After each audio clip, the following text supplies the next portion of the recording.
شروع اللہ کا نام لے کر جو بڑا مہربان نہایت رحم والا ہے۔ الف لام را، یہ کتاب روشن کی آیتیں ہیں۔ ہم نے اس قرآن کو عربی میں نازل کیا ہے تاکہ تم لوگ سمجھ سکو۔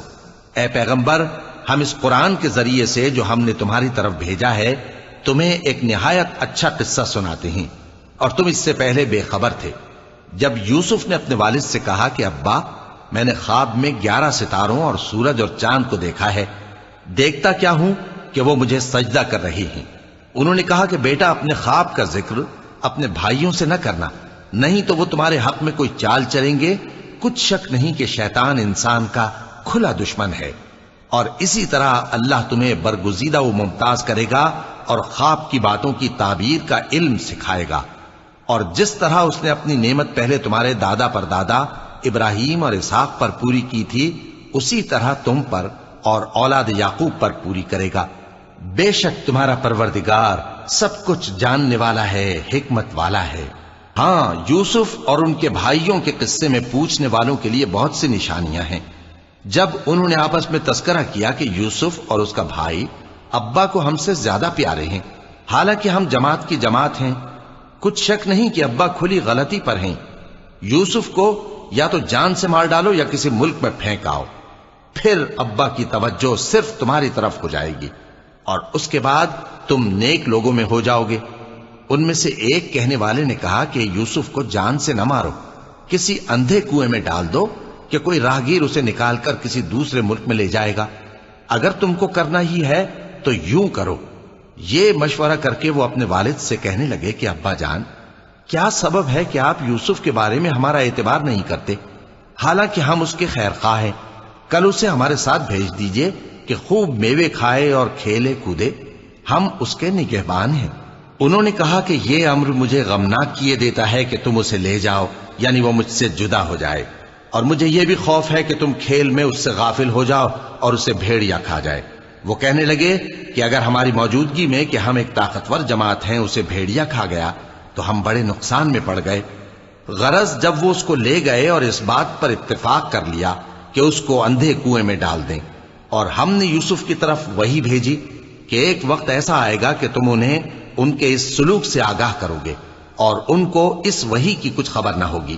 اور یہ حرکت کر کے وہ رات کے وقت باپ کے پاس روتے ہوئے آئے، کہنے لگے کہ ابا جان، ہم تو دوڑنے اور ایک دوسرے سے آگے نکلنے میں مصروف ہو گئے اور یوسف کو اپنے اسباب کے پاس چھوڑ گئے تو اسے بھیڑیا کھا گیا، اور آپ ہماری بات کو گو ہم سچ ہی کہتے ہیں باور نہیں کریں گے۔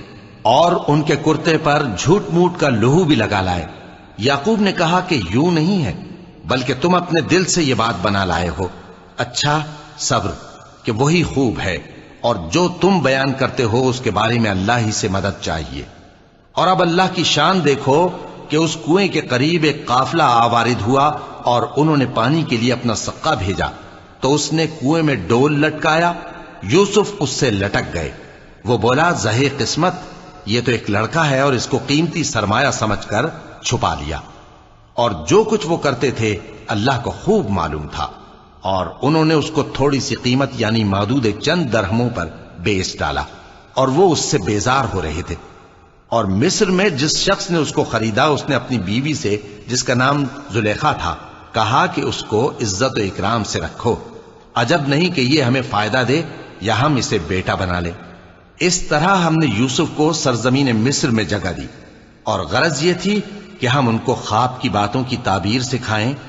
اور اللہ اپنے کام پر غالب ہے، لیکن اکثر لوگ نہیں جانتے۔ اور جب وہ اپنی جوانی کو پہنچے تو ہم نے ان کو دانائی اور علم عطا کیا، اور نیکوکاروں کو ہم اسی طرح بدلہ دیا کرتے ہیں۔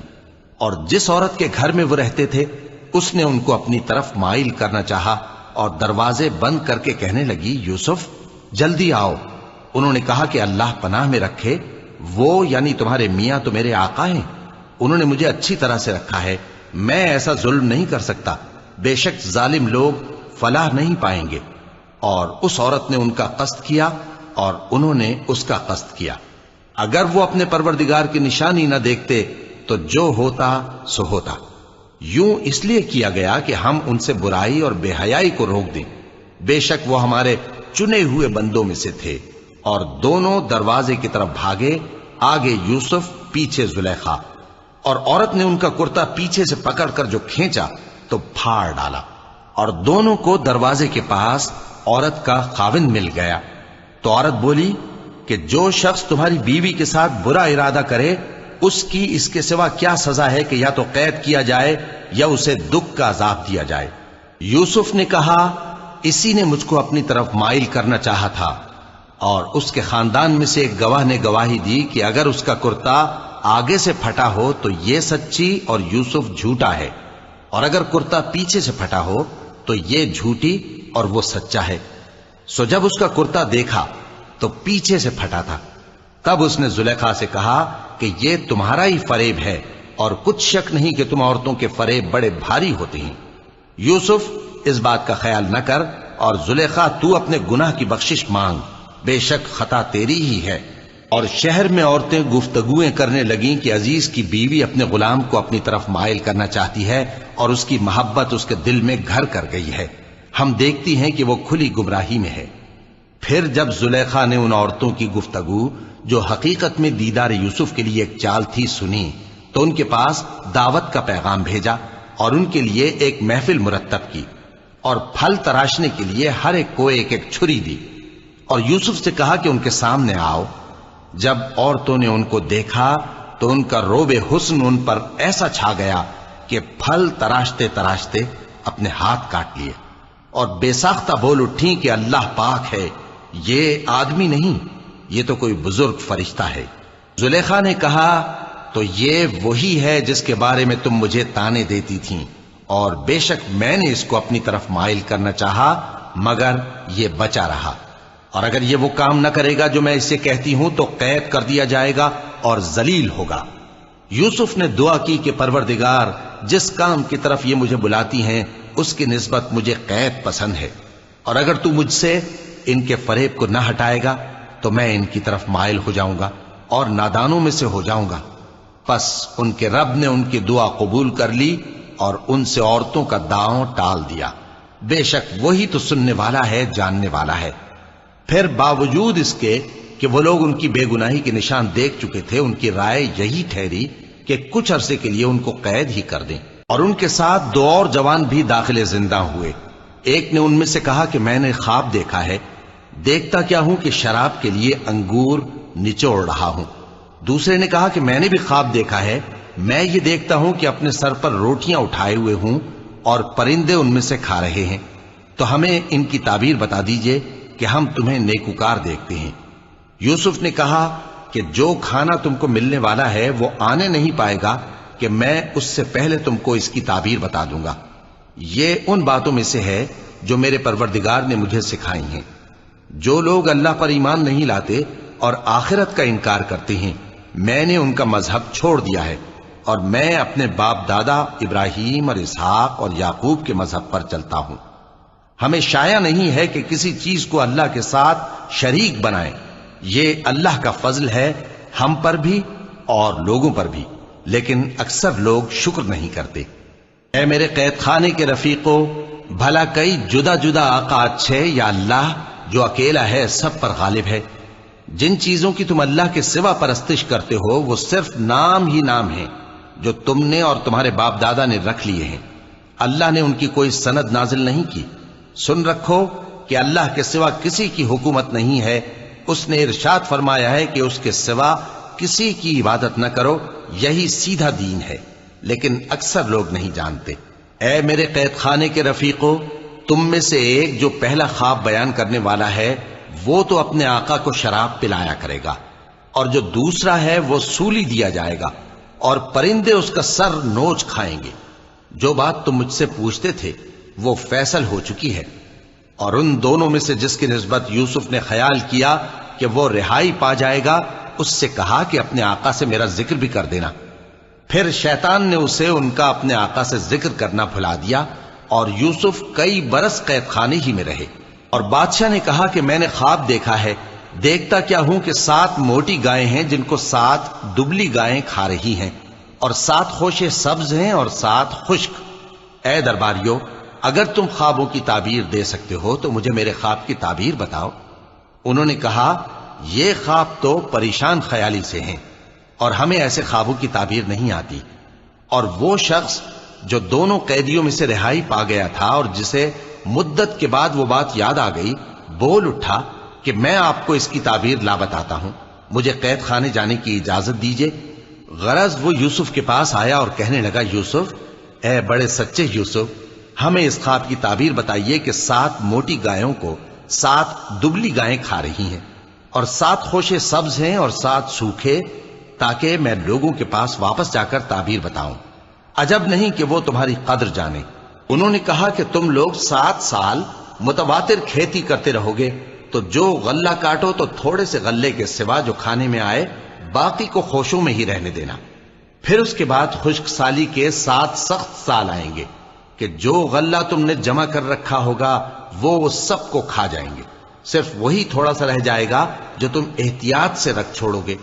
پھر اس کے بعد ایک ایسا سال آئے گا کہ خوب مے برسے گا اور لوگ اس میں رس نچوڑیں گے۔ اور یہ تعبیر سن کر بادشاہ نے حکم دیا کہ یوسف کو میرے پاس لے آؤ۔ سو جب قاصد ان کے پاس گیا تو انہوں نے کہا کہ اپنے آقا کے پاس واپس جاؤ اور اس سے پوچھو کہ ان عورتوں کا کیا حال ہے جنہوں نے اپنے ہاتھ کاٹ لیے تھے، بے شک میرا پروردگار ان کے فریب سے خوب واقف ہے۔ بادشاہ نے عورتوں سے پوچھا کہ تمہارا کیا قصہ تھا جب تم نے یوسف کو اپنی طرف مائل کرنا چاہا؟ سب بول اٹھیں کہ اللہ پاک ہے، ہم نے اس میں کوئی برائی معلوم نہیں کی۔ عزیز کی بیوی نے کہا، اب سچی بات تو ظاہر ہو ہی گئی ہے، اصل یہ ہے کہ میں نے اس کو اپنی طرف مائل کرنا چاہا تھا اور وہ بے شک سچا ہے۔ یوسف نے کہا کہ میں نے یہ بات اس لیے پوچھی ہے کہ عزیز کو یقین ہو جائے کہ میں نے اس کی پیٹھ پیچھے اس کی امانت میں خیانت نہیں کی، اور اللہ خیانت کرنے والوں کی چال کو چلنے نہیں دیتا۔ اور میں اپنے آپ کو پاک صاف نہیں کہتا، کیونکہ نفس امارہ انسان کو برائی ہی سکھاتا رہتا ہے، مگر یہ کہ میرا پروردگار رحم فرمائے، بے شک میرا پروردگار بخشنے والا ہے، مہربان ہے۔ اور بادشاہ نے حکم دیا کہ اسے میرے پاس لاؤ، میں اسے اپنا مصاحب خاص بناؤں گا۔ پھر جب ان سے گفتگو کی تو کہا کہ آج سے تم ہمارے ہاں صاحب منزلت ہو اور صاحب اعتبار ہو۔ یوسف نے کہا، مجھے زرعی پیداوار پر مقرر کر دیجئے، کیونکہ میں حفاظت بھی کر سکتا ہوں اور اس کام سے واقف بھی ہوں۔ اس طرح ہم نے یوسف کو ملک مصر میں جگہ دی اور وہ اس ملک میں جہاں چاہتے تھے رہتے تھے۔ ہم اپنی رحمت جس پر چاہتے ہیں کرتے ہیں اور نیکوکاروں کے اجر کو ضائع نہیں کرتے، اور جو لوگ ایمان لائے اور ڈرتے رہے ان کے لیے آخرت کا اجر بہت بہتر ہے۔ اور یوسف کے بھائی کنعان سے مصر میں غلہ خریدنے کے لیے آئے تو یوسف کے پاس گئے، تو یوسف نے ان کو پہچان لیا اور وہ ان کو نہ پہچان سکے۔ اور جب یوسف نے ان کے لیے ان کا سامان تیار کر دیا تو کہا کہ پھر آنا تو جو باپ کی طرف سے تمہارا ایک اور بھائی ہے اسے بھی میرے پاس لیتے آنا۔ کیا تم نہیں دیکھتے کہ میں ناب بھی پوری پوری دیتا ہوں اور مہمانداری بھی خوب کرتا ہوں؟ اب اگر تم اسے میرے پاس نہ لاؤ گے تو نہ تمہیں میرے ہاں سے غلہ ملے گا اور نہ تم میرے پاس ہی آ سکو گے۔ انہوں نے کہا کہ ہم اس کے بارے میں اس کے والد کو پھسلائیں گے اور ہم یہ کام کر کے رہیں گے۔ اور یوسف نے اپنے خدام سے کہا کہ ان کا سرمایہ یعنی غلے کی قیمت ان کے سامان میں رکھ دو۔ عجب نہیں کہ جب یہ اپنے اہل و عیال میں جائیں تو اسے پہچان لیں، اور عجب نہیں کہ یہ پھر یہاں آئیں۔ بس جب وہ اپنے والد کے پاس واپس گئے تو کہنے لگے کہ ابا، ہمارے لیے غلے کی بندش کر دی گئی ہے، تو ہمارے ساتھ ہمارے بھائی کو بھیج دیجئے تاکہ ہم پھر غلہ لائیں اور ہم اس کے نگہبان ہیں۔ یعقوب نے کہا کہ میں اس کے بارے میں تمہارا اعتبار نہیں کرتا، مگر ویسا ہی جیسا پہلے اس کے بھائی کے بارے میں کیا تھا، سو اللہ ہی بہتر نگہبان ہے اور وہ سب سے زیادہ رحم کرنے والا ہے۔ اور جب انہوں نے اپنا اسباب کھولا تو دیکھا کہ ان کا سرمایہ واپس کر دیا گیا ہے۔ کہنے لگے، ابا ہمیں اور کیا چاہیے؟ دیکھیے یہ ہماری پونجی بھی ہمیں واپس کر دی گئی ہے، اور ہم اپنے اہل و عیال کے لیے پھر غلہ لائیں گے اور اپنے بھائی کی نگہبانی کریں گے، اور ایک بار شتر زیادہ لائیں گے کہ یہ غلہ جو ہم لائے ہیں تھوڑا ہے۔ یعقوب نے کہا کہ جب تک تم اللہ کا عہد نہ دو کہ اس کو میرے پاس صحیح و سالم لے آؤ گے، میں اسے ہرگز تمہارے ساتھ نہیں بھیجنے کا، مگر یہ کہ تم گھیر لیے جاؤ یعنی بے بس ہو جاؤ تو مجبوری ہے۔ پس جب انہوں نے والد کو اپنا قول دیا تو یعقوب نے کہا کہ جو قول و قرار ہم کر رہے ہیں اس کا اللہ ضامن ہے، اور فرمایا کہ اے میرے بیٹو، ایک ہی دروازے سے داخل نہ ہونا بلکہ جدا جدا دروازوں سے داخل ہونا، اور میں اللہ کی تقدیر کو تو تم سے روک نہیں سکتا، بے شک حکم اللہ ہی کا ہے، میں اسی پر بھروسہ رکھتا ہوں، اور اہل توکل کو اسی پر بھروسہ رکھنا چاہیے۔ اور جب وہ ان مقامات سے داخل ہوئے جہاں جہاں سے داخل ہونے کے لیے ان کے والد نے ان سے کہا تھا، تو وہ تدبیر اللہ کے حکم کو ذرا بھی ٹال نہیں سکتی تھی۔ ہاں، وہ یعقوب کے دل کی خواہش تھی جو انہوں نے پوری کی تھی، اور بے شک وہ صاحب علم تھے، کیونکہ ہم نے ان کو علم سکھایا تھا، لیکن اکثر لوگ نہیں جانتے۔ اور جب وہ لوگ یوسف کے پاس پہنچے تو یوسف نے اپنے حقیقی بھائی کو اپنے پاس جگہ دی اور کہا کہ میں تمہارا بھائی ہوں، تو جو سلوک یہ ہمارے ساتھ کرتے رہے ہیں اس پر افسوس نہ کرنا۔ پھر جب ان کا اسباب تیار کر دیا تو اپنے بھائی کے تھیلے میں آپ خورا رکھ دیا۔ پھر جب وہ آبادی سے باہر نکل گئے تو ایک پکارنے والے نے آواز دی کہ قافلے والو، تم تو چور ہو۔ وہ ان کی طرف متوجہ ہو کر کہنے لگے کہ تمہاری کیا چیز کھوئی گئی ہے؟ وہ بولے کہ بادشاہ کا کٹورا کھویا گیا ہے، اور جو شخص اس کو لے کے آئے اس کے لیے ایک بار شتر انعام، اور میں اس کا ضامن ہوں۔ وہ کہنے لگے کہ اللہ کی قسم، تم کو معلوم ہے کہ ہم اس ملک میں اس لیے نہیں آئے کہ خرابی کریں اور نہ ہم چوری کیا کرتے ہیں۔ وہ بولے کہ اگر تم جھوٹے نکلے یعنی چوری ثابت ہوئی تو اس کی سزا کیا؟ انہوں نے کہا کہ اس کی سزا یہ کہ جس کے تھیلے میں وہ دستیاب ہو وہی اس کا بدل قرار دیا جائے، ہم ظالموں کو یہی سزا دیا کرتی ہیں۔ پھر یوسف نے اپنے بھائی کے تھیلے سے پہلے ان کے تھیلوں کو دیکھنا شروع کیا، پھر اپنے بھائی کے تھیلے میں سے اس کو نکال لیا۔ اس طرح ہم نے یوسف کے لیے تدبیر کی، ورنہ بادشاہ کے قانون کے مطابق وہ اپنے بھائی کو لے نہیں سکتے تھے مگر یہ کہ اللہ چاہے۔ ہم جس کے چاہتے ہیں درجے بلند کرتے ہیں، اور ہر علم والے سے بڑھ کر ایک بڑا علم والا ہے۔ برادران یوسف نے کہا کہ اگر اس نے چوری کی ہو تو کچھ عجب نہیں کہ اس کے ایک بھائی نے بھی پہلے چوری کی تھی، مگر یوسف نے اس بات کو اپنے دل میں مخفی رکھا اور ان پر ظاہر نہ ہونے دیا، یعنی زیر لب کہا کہ تم بڑے برے ہو، اور جو تم بیان کرتے ہو اللہ اسے خوب جانتا ہے۔ وہ کہنے لگے کہ اے عزیز، اس کے والد بہت بوڑھے ہیں اور اس سے بہت محبت رکھتے ہیں، تو اس کو چھوڑ دیجئے اور اس کی جگہ ہم میں سے کسی کو رکھ لیجئے، ہم دیکھتے ہیں کہ آپ احسان کرنے والے ہیں۔ یوسف نے کہا کہ اللہ پناہ میں رکھے کہ جس شخص کے پاس ہم نے اپنی چیز پائی ہے اس کے سوا کسی اور کو پکڑ لیں، ایسا کریں تو ہم بڑے بے انصاف ہیں۔ آخر جب وہ اس سے نا امید ہو گئے تو الگ ہو کر صلاح کرنے لگے۔ سب سے بڑے نے کہا کیا تم نہیں جانتے کہ تمہارے والد نے تم سے اللہ کا عہد لیا ہے، اور اس سے پہلے بھی تم یوسف کے بارے میں قصور کر چکے ہو، تو جب تک والد صاحب مجھے اجازت نہ دیں میں تو اس جگہ سے ہلنے کا نہیں، یا اللہ میرے لیے کوئی فیصلہ کرے، اور وہ سب سے بہتر فیصلہ کرنے والا ہے۔ تم سب والد صاحب کے پاس واپس جاؤ اور کہو کہ ابا، آپ کے صاحبزادے نے وہاں جا کر چوری کی، اور ہم نے تو اپنی دانست کے مطابق آپ سے اس کے لے آنے کا عہد کیا تھا، مگر ہم غیب کی باتوں کے جاننے اور یاد رکھنے والے تو نہیں تھے، اور جس بستی میں ہم ٹھہرے تھے وہاں سے یعنی اہل مصر سے اور جس قافلے میں آئے ہیں اس سے دریافت کر لیجئے، اور ہم اس بیان میں بالکل سچے ہیں۔ جب انہوں نے یہ بات یعقوب سے آ کر کہی تو انہوں نے کہا کہ حقیقت یوں نہیں ہے، بلکہ یہ بات تم نے اپنے دل سے بنا لی ہے، تو صبر ہی بہتر ہے، عجب نہیں کہ اللہ ان سب کو میرے پاس لے آئے، بے شک وہ علم والا ہے، حکمت والا ہے۔ اور ان کے پاس سے چلے گئے اور کہنے لگے کہ ہائے افسوس یوسف پر، ہائے افسوس، اور رنج و الم میں ان کی آنکھیں سفید ہو گئیں اور ان کا دل غم سے بھر رہا تھا۔ بیٹے کہنے لگے کہ واللہ آپ تو یوسف کو اسی طرح یاد ہی کرتے رہیں گے یہاں تک کہ آپ گھل جائیں گے یا جان ہی دے دیں گے۔ انہوں نے کہا کہ میں تو اپنے غم و اندوہ کا اظہار اللہ سے کرتا ہوں، اور اللہ کی طرف سے وہ باتیں جانتا ہوں جو تم نہیں جانتے۔ اے بیٹو، یوں کرو کہ ایک دفعہ پھر جاؤ اور یوسف اور اس کے بھائی کو تلاش کرو، اور اللہ کی رحمت سے نا امید نہ ہونا کہ اللہ کی رحمت سے تو کافر لوگ ہی نا امید ہوا کرتے ہیں۔ پھر جب وہ یوسف کے پاس گئے تو کہنے لگے کہ اے عزیز، ہمیں اور ہمارے اہل و عیال کو بڑی تکلیف ہو رہی ہے اور ہم یہ تھوڑا سا سرمایہ لائے ہیں، آپ ہمیں اس کے عوض پورا غلہ دے دیجئے اور ہم پر خیرات کیجئے کہ اللہ خیرات کرنے والوں کو ثواب دیتا ہے۔ یوسف نے کہا، تمہیں معلوم ہے کہ جب تم نادانی میں پھنسے ہوئے تھے تو تم نے یوسف اور اس کے بھائی کے ساتھ کیا کیا تھا؟ وہ بولے، کیا واقعی تم ہی یوسف ہو؟ انہوں نے کہا، ہاں میں یوسف ہوں، اور بن یامین کی طرف اشارہ کر کے کہنے لگے، یہ میرا بھائی ہے، اللہ نے ہم پر بڑا احسان کیا ہے۔ جو شخص اللہ سے ڈرتا اور صبر کرتا ہے تو اللہ نیکوکاروں کا اجر ضائع نہیں کرتا۔ وہ بولے، اللہ کی قسم، اللہ نے تم کو ہم پر فضیلت بخشی ہے اور بے شک ہم خطا کار تھے۔ یوسف نے کہا کہ آج کے دن تم پر کوئی ملامت نہیں، اللہ تم کو معاف کرے اور وہ سب سے بڑھ کر رحم کرنے والا ہے۔ یہ میرا کرتا لے جاؤ، پھر اسے والد صاحب کے منہ پر ڈال دینا تو وہ بینا ہو جائیں گے، اور اپنے تمام اہل و عیال کو میرے پاس لے آؤ۔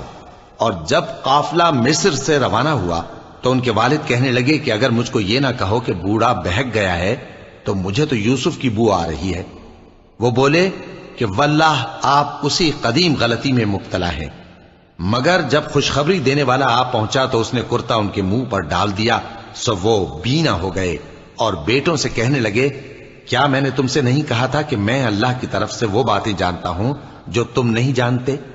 بیٹوں نے کہا کہ ابا، ہمارے لیے ہمارے گناہ کی مغفرت مانگیے، بے شک ہم خطا کار تھے۔ فرمایا، میں اپنے پروردگار سے تمہارے لیے بخشش مانگوں گا، بے شک وہ بخشنے والا ہے، مہربان ہے۔ پھر جب یہ سب لوگ یوسف کے پاس پہنچے تو انہوں نے اپنے والدین کو اپنے پاس جگہ دی اور کہا، مصر میں داخل ہو جائیے، اللہ نے چاہا تو امن و امان سے رہیے گا۔ اور اپنے والدین کو تخت پر بٹھایا اور سب ان کے آگے سجدے میں گر پڑے۔ اور اس وقت یوسف نے کہا، ابا جان، یہ میرے اس خواب کی تعبیر ہے جو میں نے پہلے بچپن میں دیکھا تھا۔ میرے پروردگار نے اسے سچ کر دیا اور اس نے مجھ پر بہت سے احسان کیے ہیں کہ مجھ کو قید خانے سے نکالا، اور اس کے بعد کہ شیطان نے مجھ میں اور میرے بھائیوں میں فساد ڈال دیا تھا، آپ کو گاؤں سے یہاں لایا۔ بے شک میرا پروردگار جو چاہتا ہے تدبیر سے کرتا ہے، وہ علم والا ہے، حکمت والا ہے۔ جب یہ سب باتیں ہو لیں تو یوسف نے اللہ سے دعا کی کہ اے میرے پروردگار، تو نے مجھ کو حکومت سے نوازا اور خوابوں کی تعبیر کا علم بخشا۔ اے آسمانوں اور زمین کے پیدا کرنے والے، تو ہی دنیا اور آخرت میں میرا کارساز ہے۔ تو مجھے دنیا سے اپنی اطاعت کی حالت میں اٹھائیو اور آخرت میں اپنے نیک بندوں میں داخل کیجو۔ اے پیغمبر، یہ اخبار غیب میں سے ہیں جو ہم تمہاری طرف بھیجتے ہیں۔ اور جب برادران یوسف نے اپنی بات پر اتفاق کیا تھا اور وہ فریب کر رہے تھے تو تم ان کے پاس تو نہ تھے، اور بہت سے آدمی گو تم کتنی خواہش کرو ایمان لانے والے نہیں ہیں، اور تم ان سے اس خیر خواہی کا کچھ صلہ بھی تو نہیں مانگتے۔ یہ قرآن اور کچھ نہیں، تمام جہانوں کے لیے نصیحت ہے۔ اور آسمان و زمین میں بہت سی نشانیاں ہیں جن پر سے یہ گزرتے ہیں اور ان کو نظر انداز کر دیتے ہیں، اور یہ اکثر اللہ پر ایمان نہیں رکھتے مگر اس کے ساتھ شرک بھی کرتے ہیں۔ تو کیا یہ اس بات سے بے خوف ہیں کہ ان پر اللہ کا عذاب نازل ہو کر ان کو ڈھانپ لے، یا ان پر ناگہاں قیامت آ جائے اور انہیں خبر بھی نہ ہو؟ کہہ دو، میرا رستہ تو یہ ہے، میں اللہ کی طرف بلاتا ہوں سمجھ بوجھ کر، میں بھی لوگوں کو اللہ کی طرف بلاتا ہوں اور میرے پیرو بھی، اور اللہ پاک ہے اور میں شرک کرنے والوں میں سے نہیں ہوں۔ اور ہم نے تم سے پہلے بستیوں کے رہنے والوں میں سے مرد ہی بھیجے تھے جن کی طرف ہم وہی بھیجتے تھے۔ کیا ان لوگوں نے ملک میں سیر و سیاحت نہیں کی کہ دیکھ لیتے کہ جو لوگ ان سے پہلے تھے ان کا انجام کیا ہوا؟ اور متقیوں کے لیے آخرت کا گھر بہت اچھا ہے، کیا تم سمجھتے نہیں؟ یہاں تک کہ جب پیغمبر نا امید ہو گئے اور انہوں نے خیال کیا کہ اپنی نصرت کے بارے میں جو بات انہوں نے کہی تھی اس میں وہ سچے نہ نکلے، تو ان کے پاس ہماری مدد آ پہنچی۔ پھر جسے ہم نے چاہا بچا دیا، اور ہمارا عذاب اتر کر گناہگار لوگوں سے پھیرا نہیں کرتا۔ ان کے قصے میں عقل مندوں کے لیے عبرت ہے۔ یہ قرآن ایسی بات نہیں ہے جو اپنے دل سے بنائی گئی ہو، بلکہ جو کتابیں اس سے پہلے نازل ہوئی ہیں ان کی تصدیق کرنے والا ہے اور ہر چیز کی تفصیل کرنے والا، اور مومنوں کے لیے ہدایت اور رحمت ہے۔